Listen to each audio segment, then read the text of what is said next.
The alien queen was on the brink of defeat until a human unexpectedly stepped forward to help. Above New Chicago, the sky burned orange and red as enemy ships circled like hungry predators, waiting for the final collapse.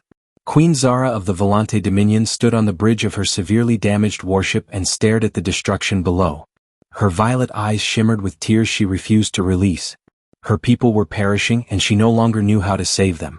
The Valanthe, tall and graceful women with silver skin and long starlight-colored hair, had crossed the galaxy seeking Earth's protection after the brutal Krell Empire annihilated their home.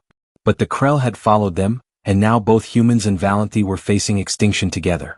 Zara turned to her commander, Mira, who stood beside her with a bleeding wound across her arm. "The situation is hopeless, my queen. Our shields are failing and half the fleet is gone. The Krell are too strong." Zara closed her eyes and drew a long breath.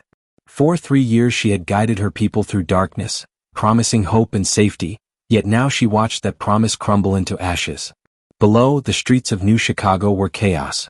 Humans fled in terror as Krell soldiers marched through burning buildings, massive creatures in thick black armor, with 4 arms and nightmare-like faces showing no mercy.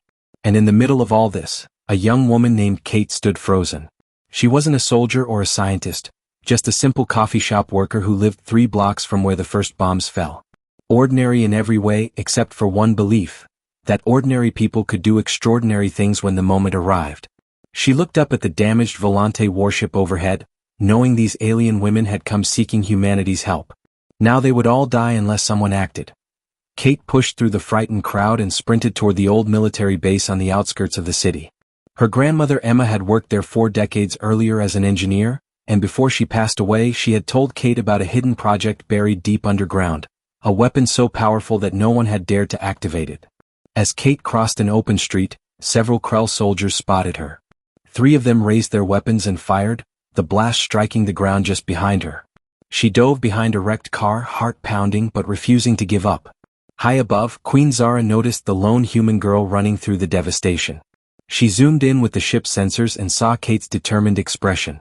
"What is she doing?" Mira asked in confusion. "I do not know," Zara replied softly, "but there is fire in her spirit, something I have not seen in a long time." Kate reached the military base and found the entrance buried in rubble. She clawed through the concrete with her bare, bleeding hands until she uncovered the emergency hatch her grandmother had described. She pulled it open and dropped into the darkness below. The underground corridors still had emergency power, flickering lights guiding her path. She followed the route Emma had made her memorize, left at the first junction, straight for 200 meters, then down the stairs to level 7. There, inside a sealed chamber, she found it, the Nova Core. A sphere of pure energy locked inside a crystalline shell. Her grandmother had helped design it before the project was shut down and classified forever. The Nova Core could release a massive electromagnetic wave strong enough to disable all technology within a 100-mile radius. Kate knew it would shut down Krell weapons and ships, but it would also cripple Volante tech, and human systems too. Still, it was their only chance. When Kate emerged from the underground base, Krell soldiers were everywhere. Above the city, their massive flagship had descended from orbit and now hovered ominously over the center of New Chicago, preparing to unleash its planet-killer weapon. Queen Zara watched in horror from her powerless warship, until she spotted the same human girl again. Kate stood atop a crumbled skyscraper, holding something that blazed with a brilliant white glow. Their eyes met across the battlefield. Zara didn't know what the human planned, but she recognized true courage in that moment. Kate lifted the Nova Core above her head and activated it. The sphere erupted in a wave of blinding light that surged across the entire city like a rising sun. Krell weapons instantly went dead in their hands, their ships plummeted from the sky, and even their armor systems failed, leaving the invaders stunned and helpless. The Volante warship lost power as well, but Zara didn't hesitate. She ordered her warriors to arm themselves with their traditional blades and join the humans on the ground. Without their advanced tech, the Krell were still dangerous, but at last they could be fought and defeated. As the radiant energy faded, Kate collapsed on the shattered rooftop, the Nova Core having drained what little strength she had left. She struggled to move as Valanthe warriors descended using emergency gliders and human fighters emerged with old-style weapons, all uniting for the final stand. The final battle raged for 3 exhausting hours, but victory was never in doubt.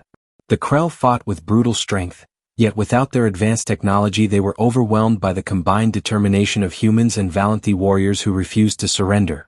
When the last invader fell, survivors on both sides cheered together in the ruined streets. Queen Zara soon located Kate on the rooftop where she had collapsed, still breathing but barely conscious.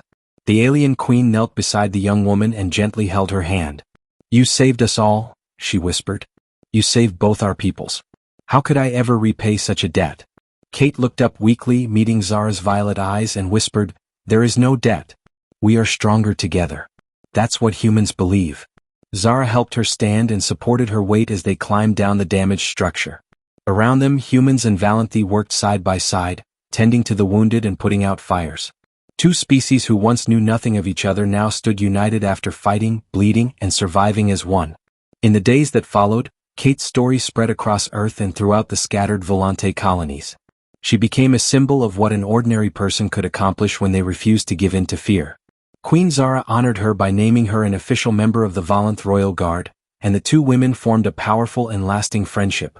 The Krell Empire was not completely wiped out that day, but they learned a lesson they would never forget. Humans were not fragile beings to be conquered. They were fighters with unbreakable spirits and hearts full of fire, and now they stood united with the Valanthi, a bond forged through sacrifice and blood. When Kate returned to her rebuilt coffee shop, she went back to serving customers with a quiet smile, pretending to live an ordinary life. But everyone who stepped through her door knew better. They knew the truth. Sometimes the greatest heroes are the ones who never expected to become heroes at all. Sometimes all it takes is one person stepping forward when everyone else steps back. Above New Chicago, the stars shimmered in the night sky, shining brighter than ever. And somewhere out in the vastness of space, the Valanthi homeworld waited to be reclaimed. Queen Zara believed that day would come, not through power alone but through unity. With humans like Kate standing beside her people, nothing in the universe felt impossible anymore.